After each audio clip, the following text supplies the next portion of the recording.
At a first glance, neuroscience and psychoanalysis seems like a very odd pair. Just not if you ask Mark Solms, who's one of the rare specimen that is a neuroscientist and also a psychoanalyst. He might even argue that the combination of the two, which he founded and called Neuropsychoanalysis, can help answer age-old questions such as, what is the meaning of dreams? Why does consciousness exist? Because actually, the combination of psychoanalysis and neuroscience is as old as psychoanalysis itself, because Sigmund Freud was himself a neurologist. Solms refers back to an old paper of Freud's, one that he wrote in 1895 called Project for Scientific Psychology. It's not included in his collected works. It was published, I think, in 1950. I haven't gotten my hands on, but what I got from Solms was that in this paper, Freud actually tried to place his early insights about the mind on a neuroscientific footing. Back in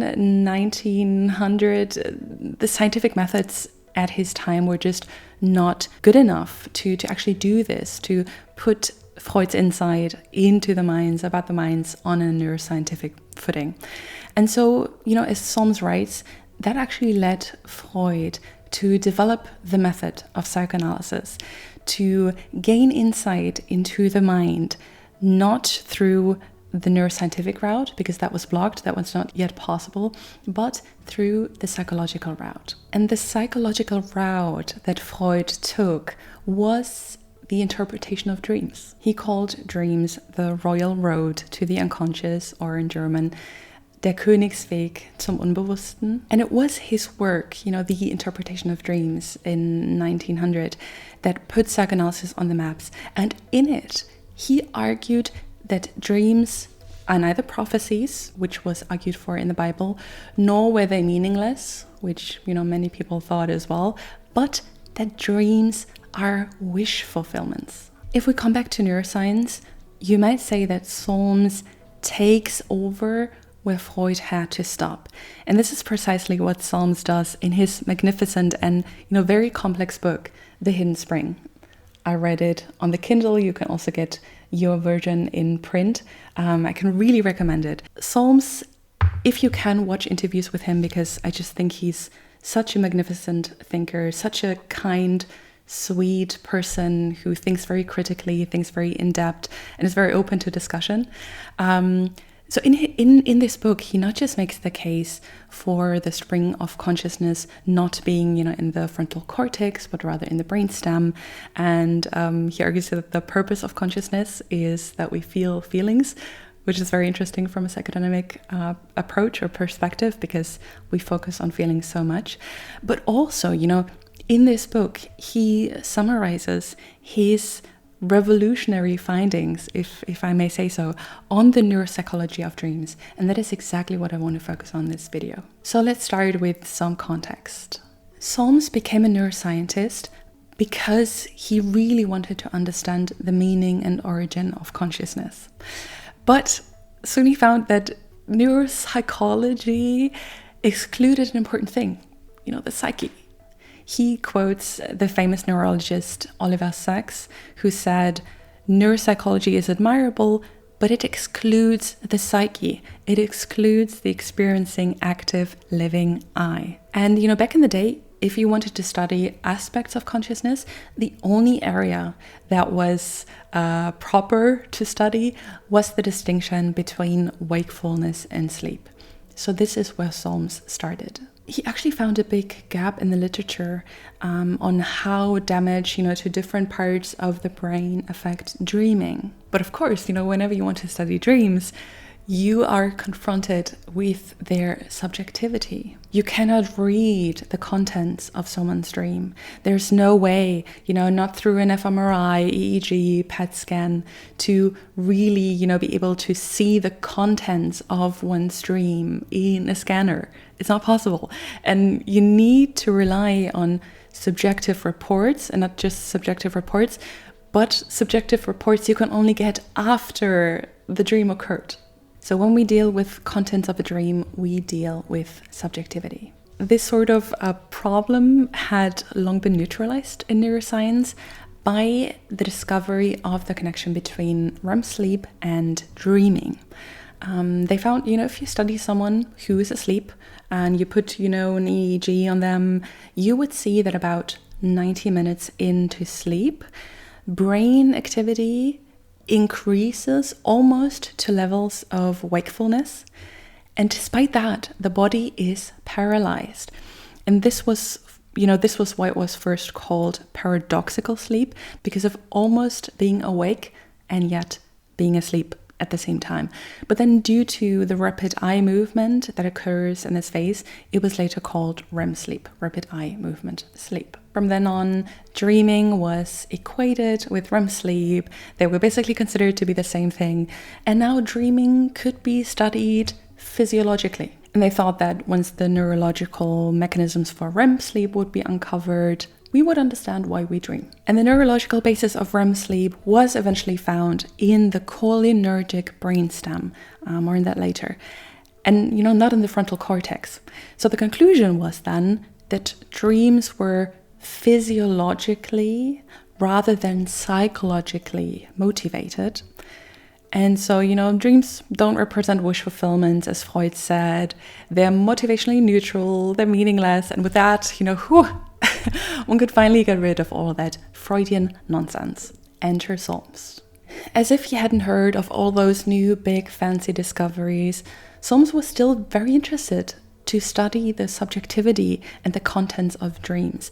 And in 1985, when he started his doctoral thesis on how damage to different parts of the brain affected dreaming, he studied the dreams of over 350 of his neurological patients. And what he found was a big surprise, and it flew in the face of the entire, dreaming is equal to REM sleep hypothesis. Because Solms discovered that patients with damage to the part of the brain that generates REM sleep still experienced dreams. Moreover, patients in whom dreaming was abolished had damage to a completely different part of the brain. Dreaming and REM sleep were correlated with each other, i.e., they usually happen at the same time, but they were not the same thing. Solms found that patients lost the ability to dream while still getting REM sleep if they had damage either, in a certain part of the cortex important for short-term memory, which makes sense, or if they had damage in a certain connecting bit between the frontal cortex and various subcortical structures. And the second finding was interesting because it was exactly the area of the brain that was targeted way back in the day in a procedure called frontal lobotomy, used in what today feels like the Stone Age of treatment for various psychiatrical and neurological disorders. And even back then, when they performed those frontal lobotomies, doctors already found that, they had side effects, namely reduced hallucinations and delusions, which was often why this procedure was performed, but also reduced motivation and losing the ability to dream. Today, a similar effect is achieved with so-called antipsychotics, which luckily made those lobotomies obsolete. And what these medications do is they block the dopamine at the terminals of a brain circuit known as the mesocortical mesolimbic dopamine system. And Solms found that it was indeed, this mesocortical mesolimbic dopamine circuit, which is the major driver of dreams. And by the way, if we haven't met yet, hi, my name is Alina. I'm not a neuroscientist, so if I mispronounce any of this, please give me some grace. I'm a psychoanalyst in training, very interested in this stuff. But remember that before, it was not just said that dreams and REM sleep are the same thing, but also that dreams are meaningless and motivationally neutral. But now Solms actually found that the mesocortical mesolimbic dopamine circuit is responsible for dreaming. This statement just falls apart. Because if we just do, a quick Wikipedia search, it clarifies that the mesocortical limbic system is the opposite of meaningless and motivational neutral. This system is all about reward, wanting, pleasure, positive reinforcement. Some concluded that neuroscience owed Freud an apology. If there's one part of the brain that might be considered responsible for wishes, It is the mesocortical mesolimbic dopamine circuit. And also we need to take at a different pathway that is connected to dreaming, and it is the one in the cholinergic brainstem that was found to be responsible for REM sleep. And back in the day it was falsely found to also be the on switch for dreaming. The important neurotransmitter of this pathway is acetylcholine, and if this cholinergic pathway is damaged or blocked with anticholinergic medication, people actually dream more rather than less. The effect is the opposite. So Solms consequently translated these neuroscientific findings into Freudian theory. First, he links up the mesocortical mesolimbic dopamine circuit, which is the major driver of dreaming, with Freud's concept of wish fulfillment and drives. And second, he connects the function of this, specific cholinergic pathway with Freud's idea of reality testing. And if reality testing is diminished, we dream or hallucinate more. So yeah, I found Solms' ideas absolutely fascinating, and his research on the neurobiology of dreams is just at the beginning. In the rest of the book, he dives into very complex questions around consciousness, why we have it. Solms really makes it as readable as it possibly can be, but it's dense. There's a lot of science in here, and I had to rely on Wikipedia a lot to just make sense of some of the concepts that he introduced a bit more, but I found it well worth it. If neuropsychoanalysis, those sorts of topics where science and psychoanalysis meet, is interesting to you, I can really recommend you to get the book, The Hidden Spring. I'm going to link it below for you as well. And, maybe another side note before we end this video, of course, in the, entire field of psychoanalysis, psychodynamics, there are so many different theories about what dreams mean, what they stand for. And many psychoanalysts disagree with Freud that every dream is a wish fulfillment.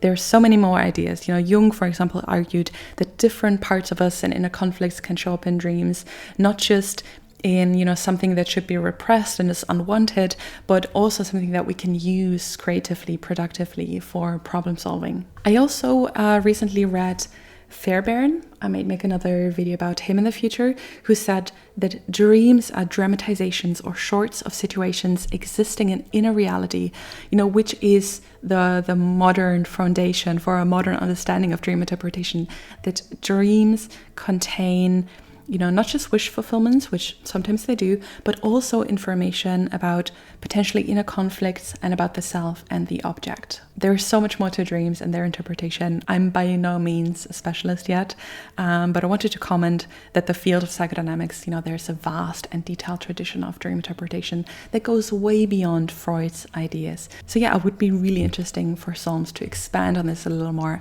And yeah, anyway, I hope you enjoyed this video. If you get your hands on Mark Solms' book, please let me know how you liked it. I'm really curious. And in the meantime, yeah, thank you so much for your attention. I'm very much looking forward to seeing you next time. Bye bye.